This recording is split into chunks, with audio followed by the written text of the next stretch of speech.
estimados miembros. Resulta curioso desconectarse durante una semana de las actividades que normalmente hago para nuestra comunidad porque, de alguna forma, permite tener algo de mirada nueva sobre lo que está ocurriendo. Y vaya que están ocurriendo cosas. Entre ellas, las noticias ad nauseam sobre el sarampión, la peste porcina africana y hasta la viruela del mono. ¿Acaso creían que iban a soltar esa narrativa? No.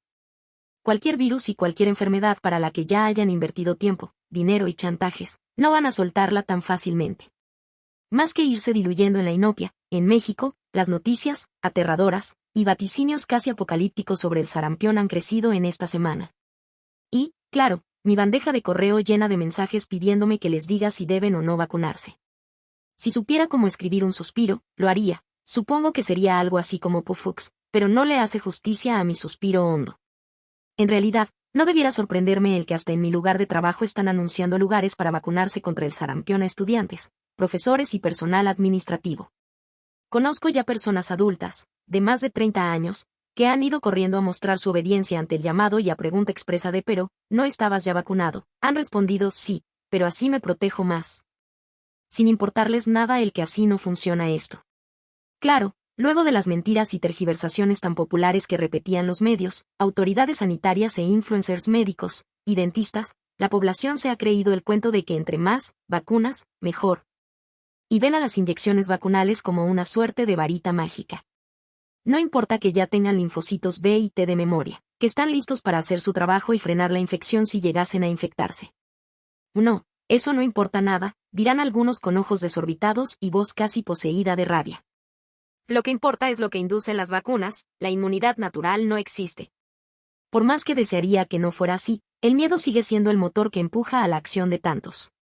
Las filas en los centros de vacunación lo atestiguan. Para aquellos que genuinamente tienen ganas de comprender lo que está en torno al brote de sarampión, les escribo lo siguiente: voy a tener que repetir algunas de las cosas que ya he dicho en este canal. Pero parece ser que es necesario hacerlo. Para los que simplemente operan desde el miedo y no tienen ninguna gana de comprender, lo siento, no veo la forma de ayudarles. La primera pregunta relevante es ¿por qué están presentándose casos de sarampión? Para intentar responder esto, es indispensable que quede claro que solamente hay un serotipo del virus del sarampión. Para aquellos que nunca han escuchado ese término, o lo han escuchado pero no lo recuerdan, aquí les va. En virología, un serotipo es un virus que es neutralizado por un tipo específico de anticuerpo. Y sí, solo hay uno. No crean que lo digo yo porque ando de creativa, lo dice la mismísima OMS.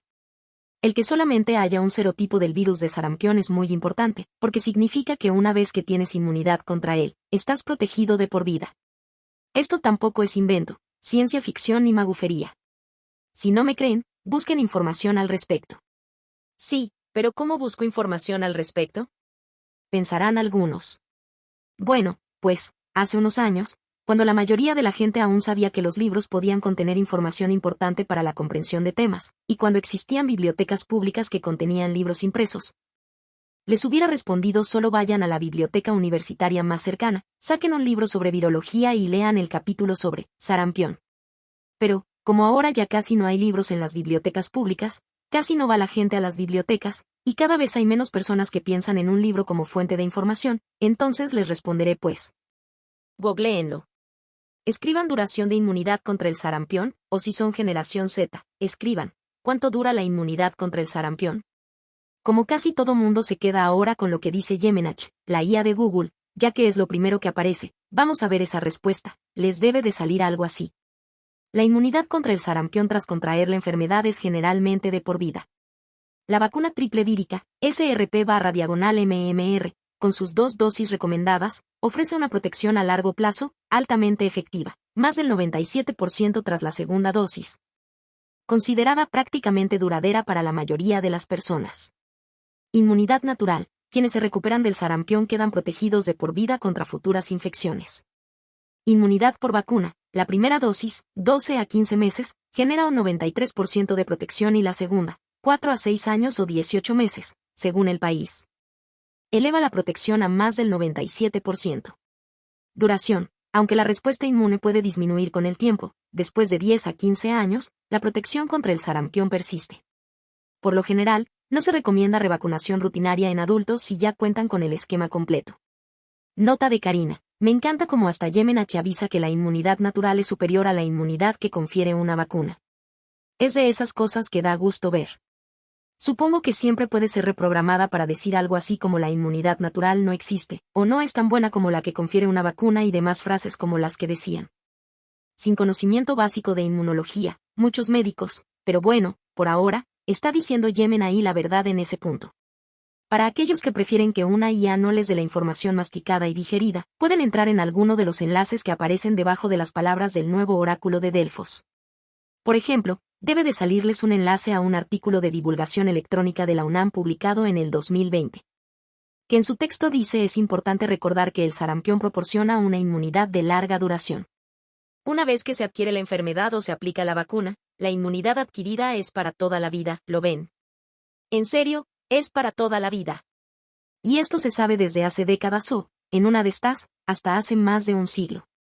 Entonces, si ya nos queda claro que la inmunidad dura para toda la vida, y ya nos queda claro que solo hay un serotipo del virus del sarampión, entonces, podemos deducir que todo aquel que se infectó de niño o que fue vacunado contra el sarampión cuenta con inmunidad contra este virus y, por ende, contra la enfermedad que se le asocia.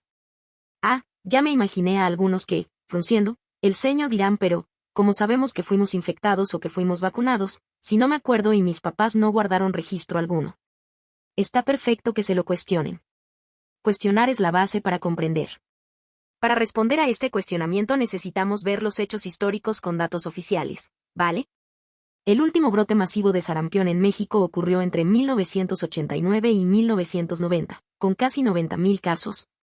Y en 1995 se declaró erradicado de forma autóctona, o endémica, la enfermedad en México, de acuerdo con datos oficiales, el último caso fue en 1997. Desde entonces y hasta hace poco, no se reportaba prácticamente ningún caso de sarampión en México. La versión oficial aceptada de esta erradicación autóctona es que fue por la cobertura vacunal que se logró luego de que comenzara la vacunación en 1970/1971 en México. Entonces, considerando la fecha de inicio de la vacunación en México y considerando el hecho de que se vacuna a los niños a partir del año de edad, en este momento, enero de 2026.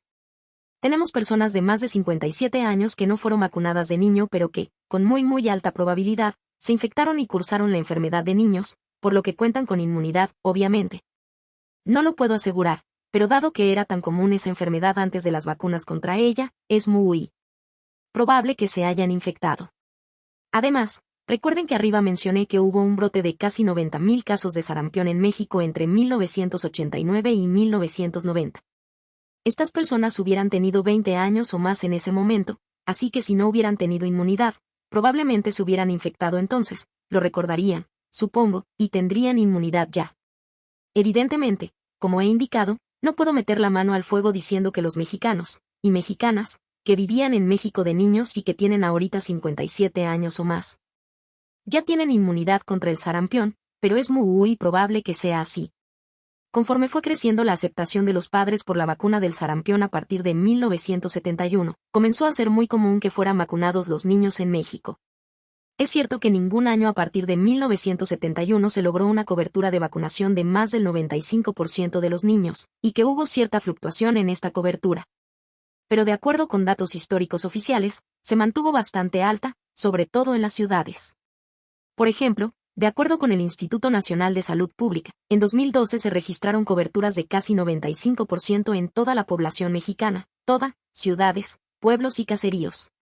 Así que aquellos que nacieron en 2010/2011 con mucha probabilidad cuentan con inmunidad contra el sarampión. También, se sabe que entre el 2000 y el 2017, no se disminuyó la cobertura vacunal del 89%. Vean la figura 1 de Vargas Almanza et al. 2020. Esto quiere decir que prácticamente el 90% de los que nacieron en México entre 1999 y 2016 hayan sido vacunados contra el sarampión. Y lo más seguro es que sea casi el 100% de los que vivían en ciudades del país. Entonces, una deducción lógica y desapasionada a partir de esos datos nos indica que la mayoría inmensa de la población que tiene 10 años o más en este momento en México, cuenta con inmunidad contra el sarampión. Y antes de que me salten al cuello las personas que se incomodan con este análisis racional de datos oficiales, permítanme decirles que si piensan que las personas de más de 10 años que representan cerca del 75% de la población de México de acuerdo con el INEGI, no necesariamente cuentan con inmunidad contra el sarampión. Implicaría que la vacuna contra el sarampión no funciona tan bien, ¿no? Y si es así, entonces, ¿por qué tanta insistencia en promover la vacunación en este momento? Me recuerda mucho a la pseudológica durante el COVID, cuando la gente que ya estaba vacunada se negaba a convivir con quienes no lo estaban por miedo a que los iban a contagiar. O creen que funciona la vacuna o no creen que funciona la vacuna. No pueden creer las dos cosas a la vez. ¿Y qué pasa con los que tienen en este momento 9 años o menos? Bueno, en primer lugar, lo que pasa es que es probable que también hayan sido vacunados, que sus papás lo sabrían y que habría registro de ello con su pediatra o en el sector salud. Para ellos, hay dos posibilidades, o recibieron las vacunas, o no las recibieron. A diferencia de quienes nacieron en 1969 o antes. Es improbable que una parte sustancial de estos niños se hubiera expuesto al virus porque de acuerdo con datos oficiales ya prácticamente no circulaba el virus en México. ¿Cómo vamos hasta aquí? ¿He logrado explicarme bien? Estoy diciendo no, no se vacunen, no, estoy diciendo sí, vacúnense, no. Estoy intentando que ustedes lleguen a esa respuesta luego de haber entendido las bases conceptuales y biológicas claves sobre el tema. Por otro lado, el 2 de febrero de este año les escribí lo siguiente. De acuerdo con los libros de inmunología y vacunología, tanto humana como veterinaria. Nunca es recomendable vacunar con vacunas de virus vivos atenuados a individuos que tienen comprometido el sistema inmune. Eso es algo que sabemos desde hace décadas. Ustedes dirían que el sistema inmune de las personas que recibieron 2, 3, 4 o más dosis de las inyecciones anti-COVID está competente, sano y feliz. Yo no, pero tal vez esté equivocada. Finalmente, no existen estudios para ver qué le ocurre a una persona que ha sido vacunado contra el COVID con la tecnología del ARNM sintético WAS inmortal y a la que le apliquen la vacuna de virus vivo de sarampión. Claro, pensarán algunos, pero, si no está bien el sistema inmune de tantos, ¿no sería mejor que si nos vacunáramos contra este virus? Pues, mi opinión profesional, si me lo preguntara un perro en relación al primo hermano del sarampión, moquillo canino, sería no, si estás con un sistema inmune comprometido. Lo mejor sería optimizarte el sistema inmune con alimentación y micronutrientes adecuados, y conocer las muchas alternativas que hay para tratarte de ese sarampión perruno si llegase a ocurrirte. A los que el perro comprendería, movería el rabo feliz de haber abierto sus horizontes racionales y yo podría descansar. Feliz de haber contribuido a esa comprensión. Hace rato, en clase de virología, un estudiante, en respuesta a mi pregunta sobre cómo se sentían para el examen parcial, mañana tendrán el primer examen, me dijo que no sabía qué era lo importante de todo lo que habíamos visto, ya que era mucha información. Les expliqué a mis estudiantes que una característica importantísima, que se está perdiendo a velocidad vertiginosa, es la capacidad de abstraer. No me enojé con mi estudiante, ella estaba siendo honesta, pero les intenté explicar que esa capacidad, la abstracción, es indispensable para el proceso de aprendizaje y comprensión. Si yo les dijera apréndanse esto y esto y esto porque es lo importante, entonces no estaría ayudando a la formación de los universitarios. Estaría creando autómatas. Está en uno mismo el poder leer, o escuchar, inferir, hacer inferencias y, últimamente, llegar a sus propias conclusiones sobre lo que debe, o no debe, hacer. Sí. Así de fácil. Quiero creer que no es necesario escribir más sobre esto. Les saludo. Karina Acevedo Viteose.